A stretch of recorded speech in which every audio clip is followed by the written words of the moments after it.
Olá, queridos, estamos ao vivo em mais um episódio do Grow Podcast. Hoje falando de cultura que vira resultado na prática. O Grow Podcast é o seu podcast de empreendedorismo, negócios, inovação, investimentos, tudo que rodeia o fascinante mundo do business. Eu sou o Aires, hoje aqui comigo está o César Cantarella. Bem-vindo, César. Fala, Tiagão, beleza? O César é um monstro, um cara que tem uma experiência muito bacana, vamos falar disso hoje. E ele veio para falar de cultura. Você que está ouvindo a gente aí, seja no Spotify, no SoundCloud, no IGTV, no YouTube, já joga aqui embaixo o que ou quem você quer ver aqui no Grow Podcast, porque a ideia é que esses conteúdos, essas pessoas, essas experiências que o pessoal vem compartilhar aqui, ajudem a tua empresa ou a tua carreira. Beleza? Vamos começar com o pé na porta. O César, gente, é um cara que a vida me apresentou. Não vamos falar o ano, né, César? Porque entrega demais. Não. Eu tenho cara de menino. O César tem mais cara de menino ainda, mas não entrega a idade. Bom, mas olha aqui, ó, já não... Vamos deixar em mais de uma década. A vida me apresentou o César há bastante tempo atrás e eu tive a grata oportunidade de ser liderado por ele numa equipe e com resultados muito bacanas, inclusive do que a gente vai falar hoje sobre cultura, e de lá para cá ele se envolveu em vários outros projetos que eu acredito que o autorizam, dão autoridade para ele falar do tema que a gente vai conversar hoje.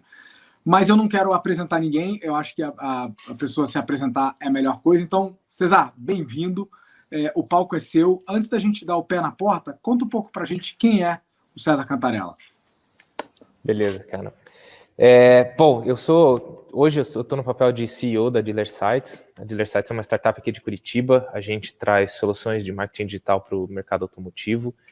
É um mercado que até começo do ano passado, antes da pandemia, ele era praticamente todo offline. A forma das pessoas comprarem carro era muito offline. Então, a nossa missão hoje ela é inovar como as pessoas compram automóveis e a gente traz, então, soluções para as concessionárias e para o cliente final, né?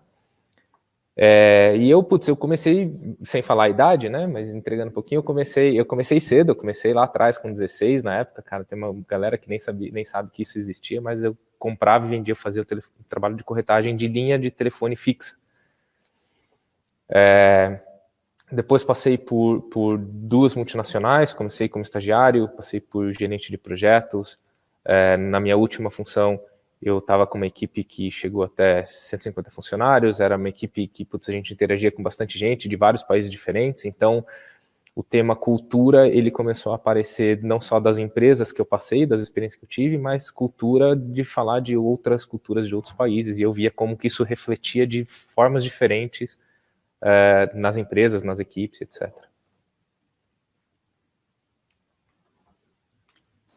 Show de bola, cara. Esse desafio da Dealer... Bom, a Dealer Sites está voando, né? Não sei quem acompanha aí, mas recentemente recebeu, né, um monte de notícia boa e aportes e parcerias e programas de aceleração. Então, sem sombra de dúvida, é um case de sucesso.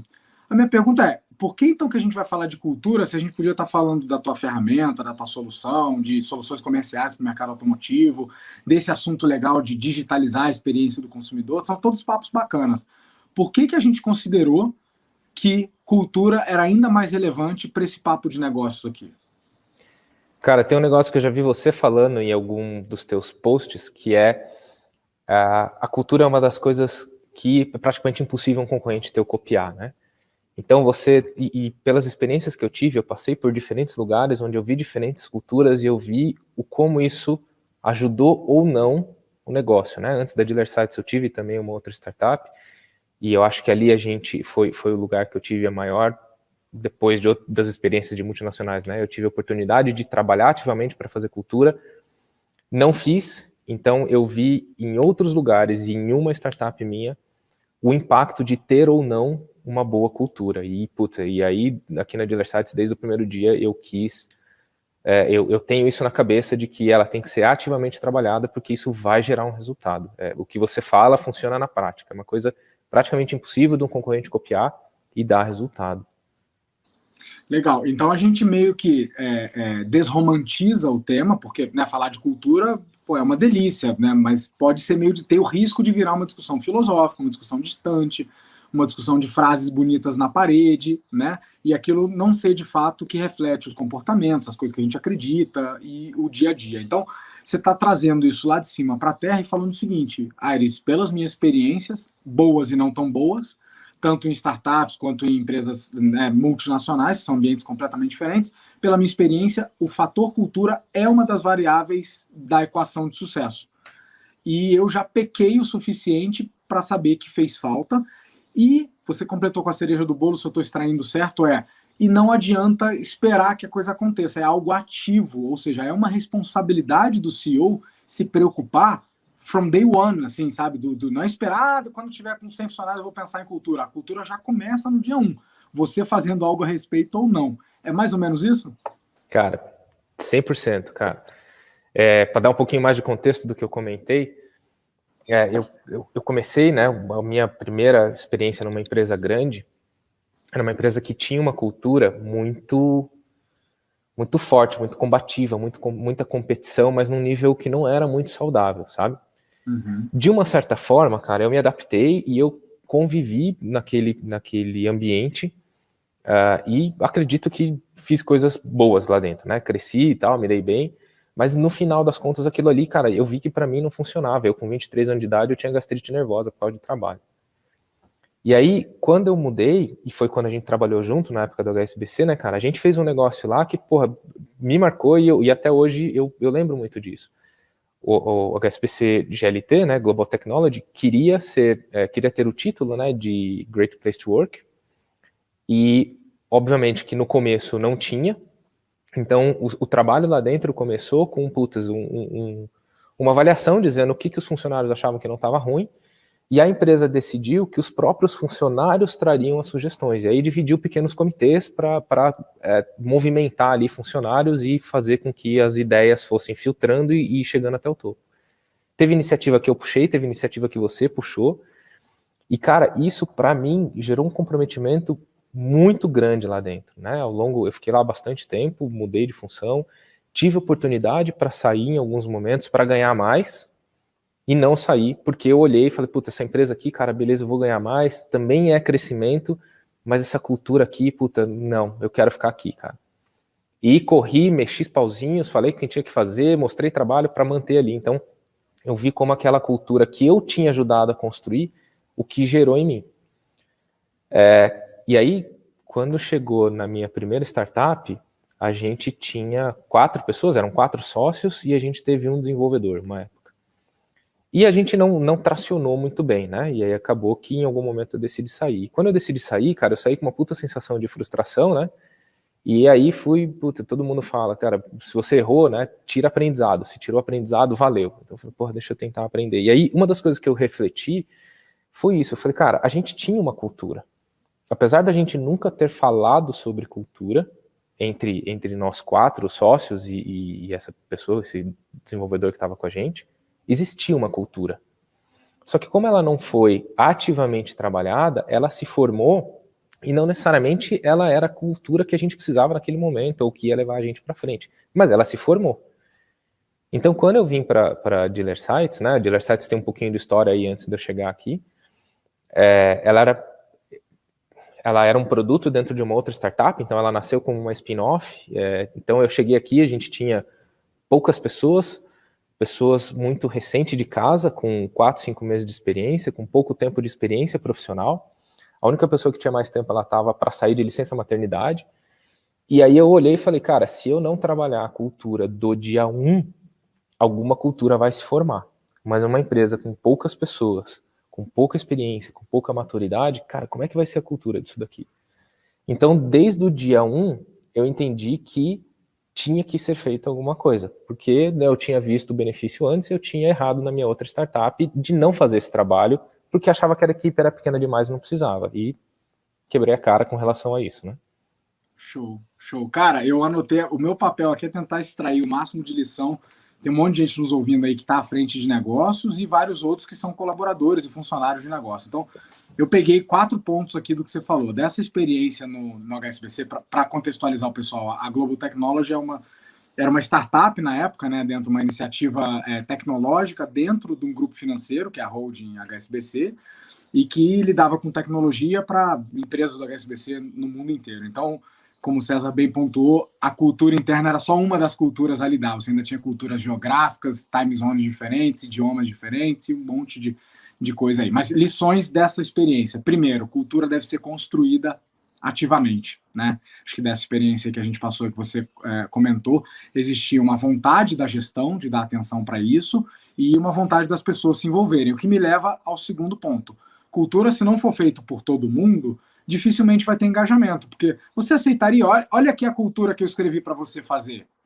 Quem é que aceita isso? Quem que escreveu que são os nossos valores e comportamentos, sabe? A gente, é todo mundo que tem que combinar. Então, segundo ponto que eu tiro dessa experiência é que quando esse trabalho é feito em time e você não só empodera, mas responsabiliza todo o time, né? Todo mundo é corresponsável pela nossa cultura, todo mundo é pai, né?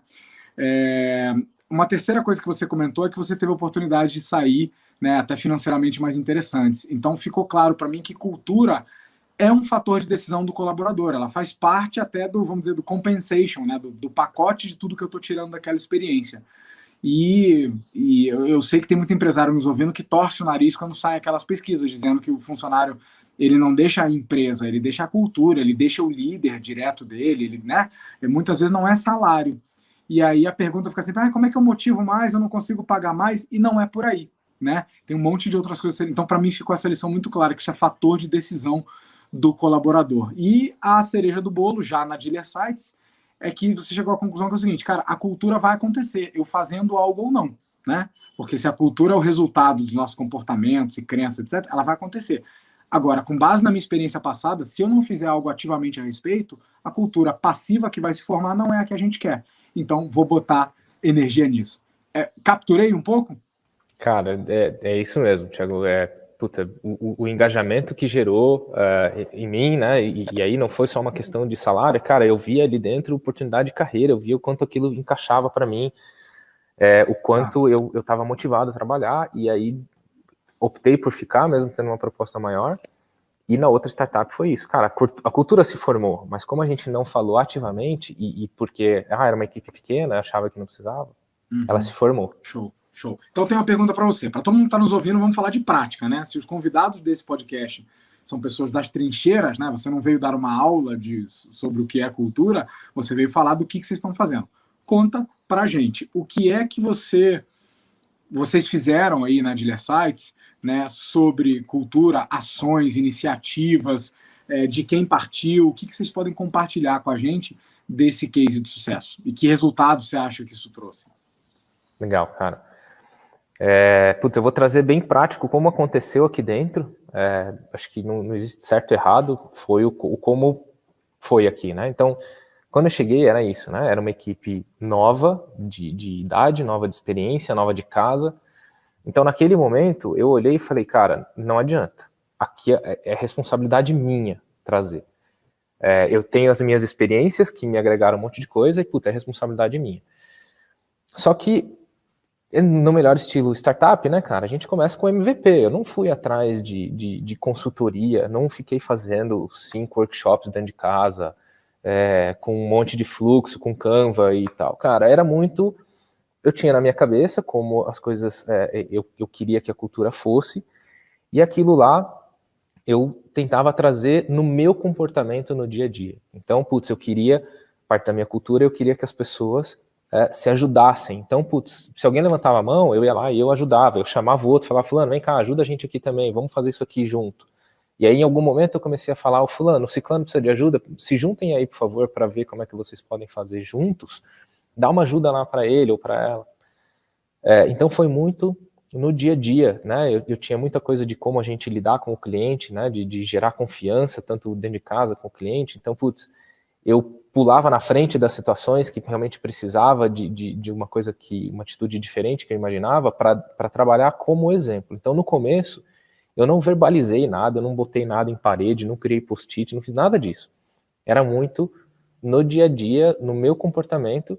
E aí, depois eu fui colocando no feedback para as pessoas, né? Então, conforme eu ia trabalhando o feedback, que é uma das coisas, né, que eu trouxe de cultura, eu ia verbalizando mais, falando, olha, é super importante, né, que você tenha esse tipo de comportamento, isso daqui. Mas eu não falava ativamente, isso aqui é a nossa cultura.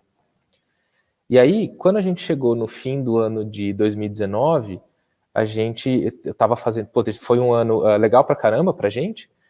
A gente, nessa época, estava bootstrap, né, então não tinha investimento, a gente cresceu por conta própria. Legal pra caramba significa milhões, tá, galera? Legal não é só que se divertiu e desceu o escorregador, não. É resultado mesmo. Desculpa Isso. interromper, Cesar, mas por que eu tô falando? Porque eu já fui, aí eu assumo para todo mundo, um cara que acreditava mais nessa cultura porrada e chicote e acreditava que esse assunto assim, de cultura, isso é coisa do RH, isso é coisa romântica, sabe? Eu, de fato, durante parte da minha vida, principalmente início da vida profissional, e eu sei que tem vários empresários assim, achava que esse era um assunto pouco relevante para o sucesso, para as vendas, para o resultado. E o nosso argumento aqui é que não, a experiência mostrou que não. Então, um ano muito bacana significa o César nadando lá nas notas de $100 lá. Mas conta lá. Mais ou menos isso. Mas foi isso, cara. Então, pô, com uma equipe nova, pequena, a gente conseguiu dobrar a carteira de clientes, dobrar de tamanho, dobrar de faturamento em 2019. E quando chegou no fim do ano, aí eu estava preparando um evento de fechamento, né? E no meio dos slides eu falei, puta, eu preciso colocar alguma coisa aqui falando sobre isso, né? Pô, as pessoas trabalharam, se superaram, o que tem por trás disso daqui?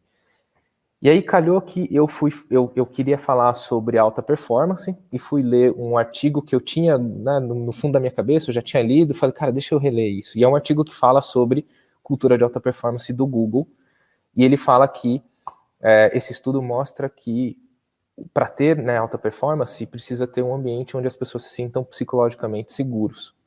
E aí ele elencou algumas coisas lá e eu olhei e falei, puta, cara, é isso, né? Isso daqui verbaliza muito do que eu quero trazer, da cultura que eu quero colocar aqui dentro.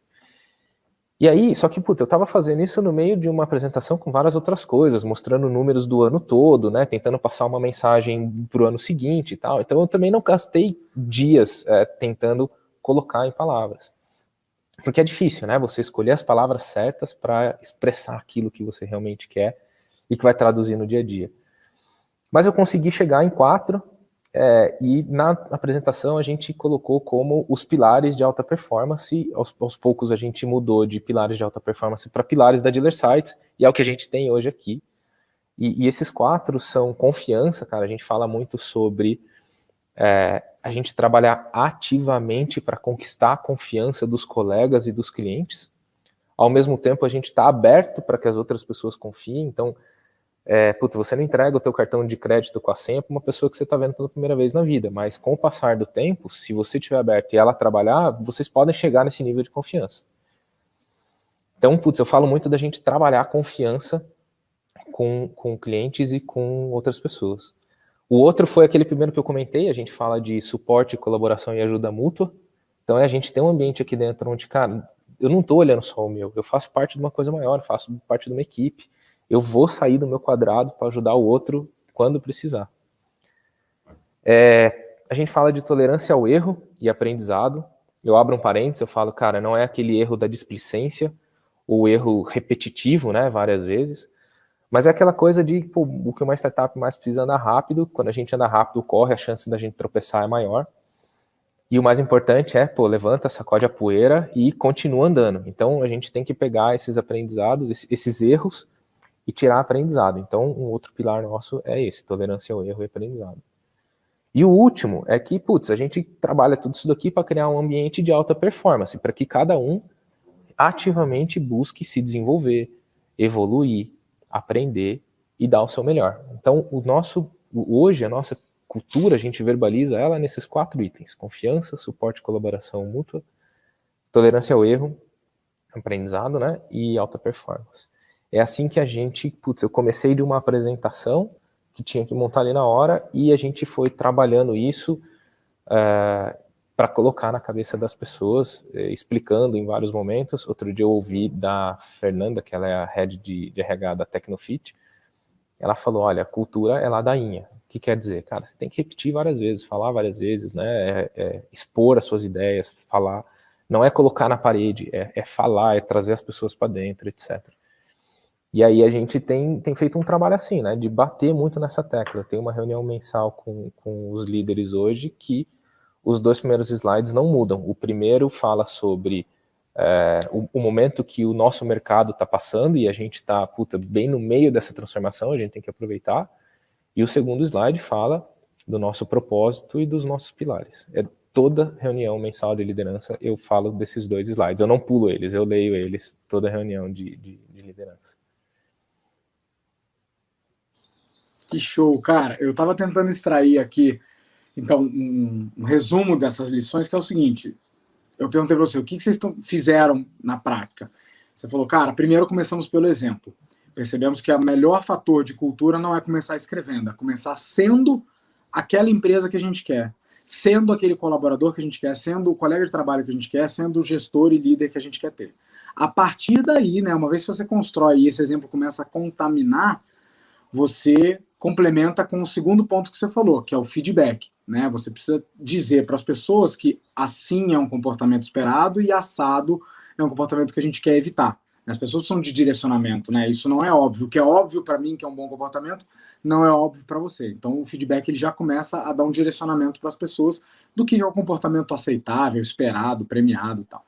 E o terceiro, que é a tangibilização. Você falou, em algum momento a gente precisou colocar em palavras. E mesmo sabendo o desafio que é colocar em palavras e o risco, a gente colocou em 4 grandes pilares. Então, vocês, né, deram ali um símbolo. Né, o símbolo ele é um elemento sempre da cultura, né, dos 4 pilares. E aí, dentro do tangibilizar, não está só escrever, mas fazer isso parte do seu... Então, tem nas reuniões, é repetido, é conversado, né, é comentado. Então, foram as 3 grandes, vamos dizer, práticas que eu peguei aqui que vocês estão fazendo. Sobre os pilares, cara, assim, irretocável. Confiança é a moeda dos negócios hoje. Eu só faço transação com quem eu confio, com quem me inspira a confiança, né? Porque para quem está desse lado aqui, não sou eu que dou a confiança ou não, é você que ganha. Então, se com as interações que eu tive com o teu produto, com o teu time, com teus canais e tal, eu me senti seguro, vai continuar tendo negócio e possivelmente cada vez mais.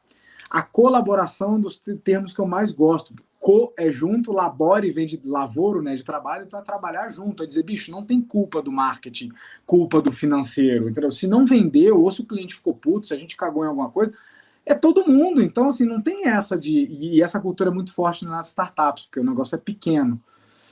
A terceira coisa, a tolerância ao erro. Eu lembro de ter visto uma palestra disso lá dentro do LinkedIn, né? E você pontuou muito bem que não é qualquer erro, é o erro honesto, aquele erro de só erra pênalti quem bate, né? Então, se a gente está tentando lançar, vender, ajudar um cliente, algumas coisas vão bater na trave. E que esse erro tem que ser encarado como normal, parte do processo e fonte de aprendizado. E, por último, a cultura de performar melhor sempre, né? De alta performance. Então, assim, cara, adorei. O que eu ia te perguntar? O que poucas pessoas compartilham.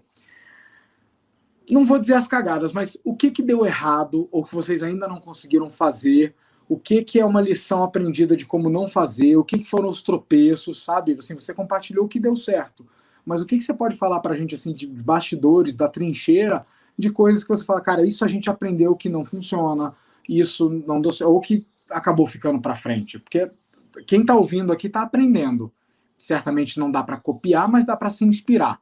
Como que dá para se inspirar nos erros da Dealersight sobre cultura? Legal, cara.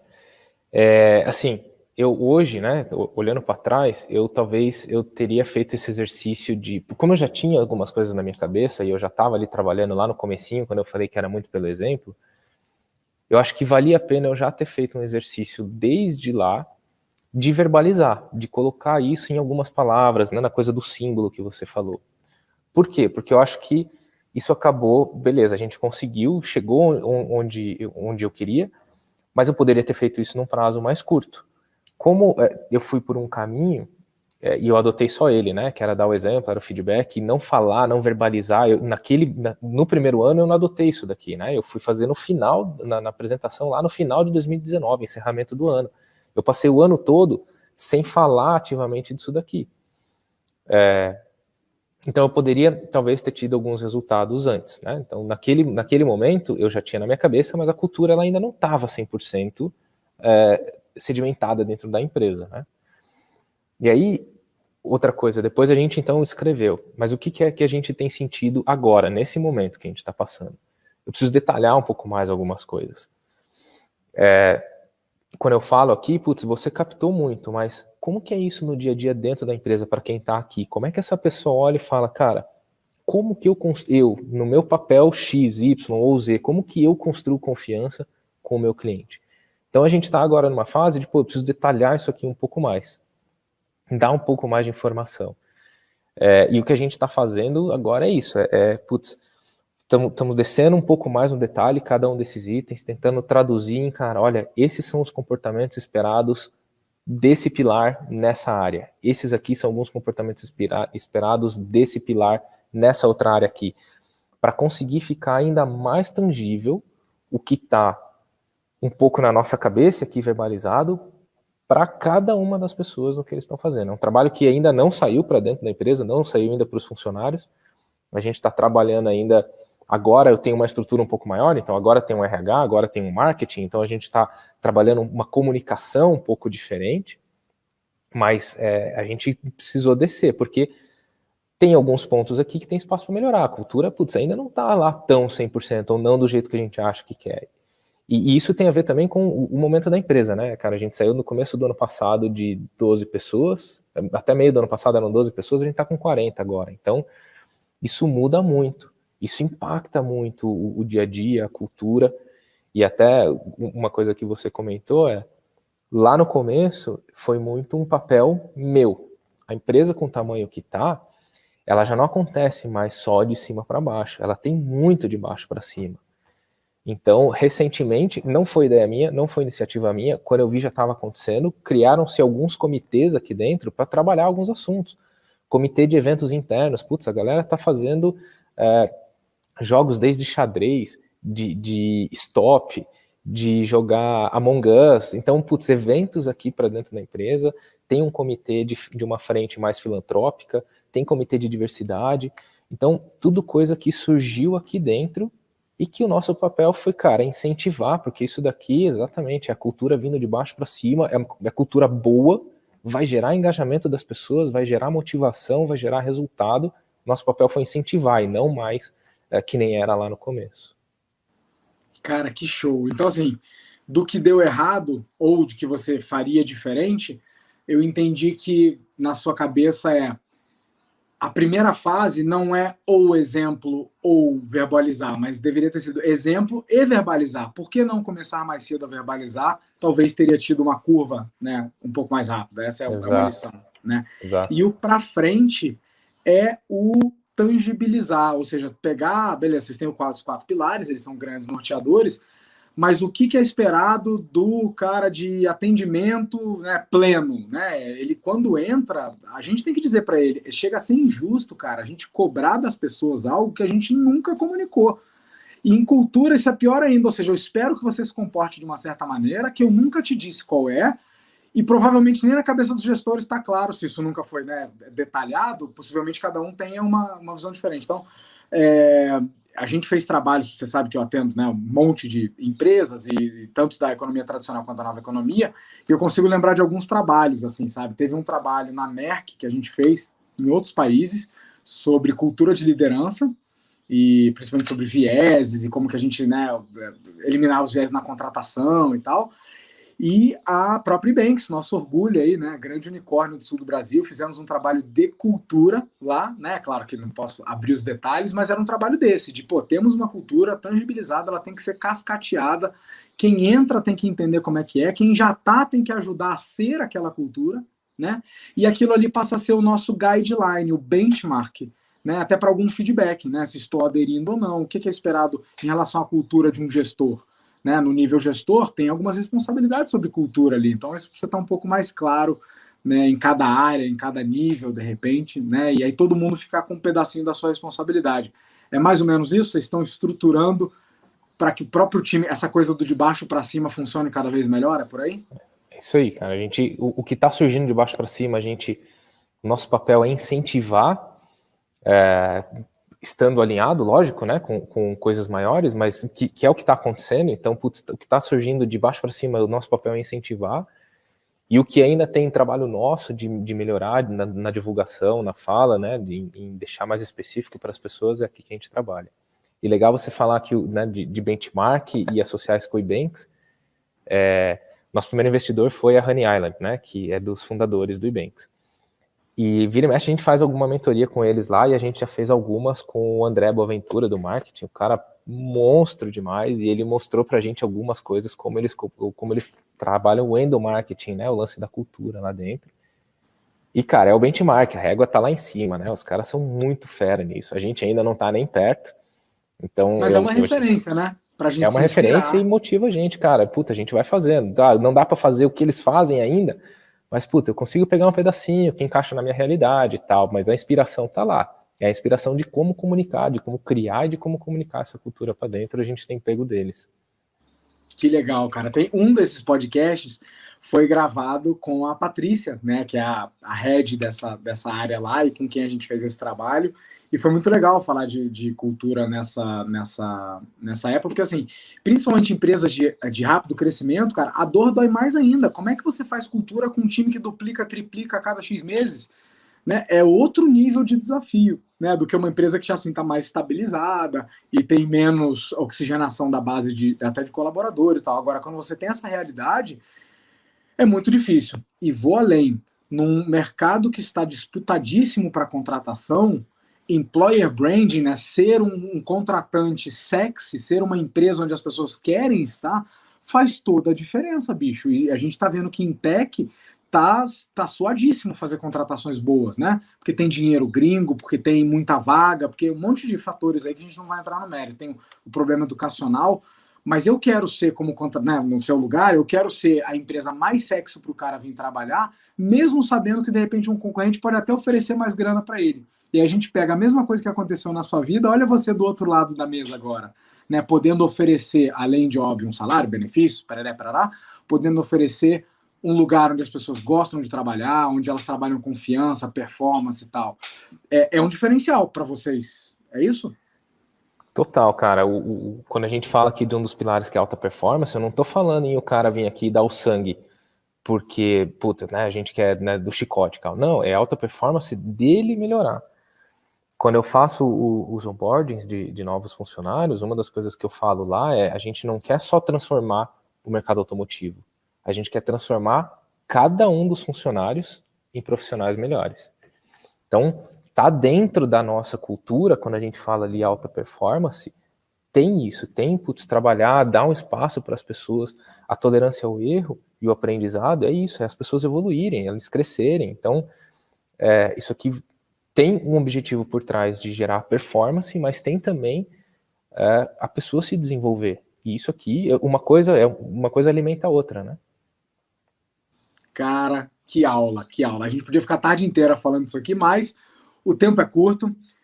César, você deixou aí, a última lição, né? Você deixou algumas lições, alguns tapas na cara, né, com carinho para os empresários, coisas do tipo, comece a falar e trabalhar cultura o mais cedo possível, comece do dia 1, dê atenção para isso importa, isso impacta nos resultados, isso impacta no lucro, né? Não vamos dizer, um papo desconectado do sucesso da empresa, mas se fosse para deixar uma última, assim, para quem está nos ouvindo, o que você deixa de lição para a gente fechar? Cara, comece do dia 1. Se você não está no dia 1, você está no dia 100, começa. Se você está no dia 500, começa. Se você está no dia 5.000 da tua empresa, começa se você já não fez. Mas faça um trabalho ativo. Porque a cultura ela vai se formar de qualquer jeito. Você trabalhando ou não. A diferença é que se você fizer um trabalho ativo em cima disso, você consegue guiar para onde tem que ir. E normalmente esse onde tem que ir é o que a gente falou. Gera performance, gera retenção, gera employer brand, gera engajamento, gera resultado, produtividade, gera tudo isso. Agora, se você não trabalhar, ela vai se formar, ponto. Isso é um fato. Eu vivi isso e talvez, né, se alguém, por um acaso, não trabalha ativamente e parar para pensar ou perguntar para os funcionários, o funcionário vai falar, se você, cara, o que você acha que é a nossa cultura aqui? Eles vão falar. Talvez cada um fale uma coisa, porque vai da percepção de cada um. Talvez eles falem coisas que não eram o que necessariamente a pessoa quer ouvir. Então, se você estiver no dia 1 ou no dia 5.000, seja lá o dia que for que você está aí da tua empresa e não trabalhou ativamente em cima disso, começa agora. Então, assim, o melhor dia para começar a trabalhar a cultura era ontem. O segundo melhor dia é hoje, né? É isso? Exato. É isso aí. César, cara, obrigado demais pelo seu tempo. Eu acho que as tuas palavras têm um peso pelos resultados que você, né, você e teu time estão conseguindo aí na Dealer Sites. Então, esse foguete, o pessoal da High, né, da Honey Island, também não aposta em projeto fraco, então, pô, também é mais um selo de confiança, né, que vocês têm aí. Tiveram aporte recente também. Então, parabéns pelo trabalho. Parabéns por mostrar na prática que cultura é responsabilidade nossa como, né, líderes do negócio, indelegável, interceirizável, e que dá para fazer coisas na prática. A gente não vai acertar sempre, não tem muito certo e errado, mas você tem que tomar isso como algo ativo, porque senão alguma coisa vai crescer ali e certamente não vai ser o que você quer. Obrigado demais, cara. Como é que o pessoal te acha aí, se quiser achar Dealer Sites ou te seguir? Cara, eu ainda não sou um cara tão ativo em redes sociais assim, tá? Mas eu acho que o jeito mais fácil é LinkedIn, tá lá, César Cantarella mesmo. Na Dealer Sites a gente tá mais ativo nas redes sociais agora, graças ao nosso marketing, mais do que a mim. Boa. Mas as redes sociais é o principal canal mesmo. Show de bola. Pessoal, vocês ouviram diretamente do cara, César Cantarella, CEO da Dealer Sites. Isso conclui o nosso, com 35 minutos de podcast, conclui o nosso episódio de hoje. Mais uma pessoa foda vindo direto das trincheiras, falando o que fez, o que não fez, onde errou, representando o seu time. E espero que tenham saído aí várias lições úteis, seja você empresário, seja você colaborador, né? Marca aqui embaixo agora, gostou? Não gostou? O que teria mudado? Quem você quer trazer? Sobre o que você quer falar? Marca aqui e continue nos acompanhando. César, um abraço. Galera, aquele beijo. Grow. Muito obrigado a todo mundo. Valeu.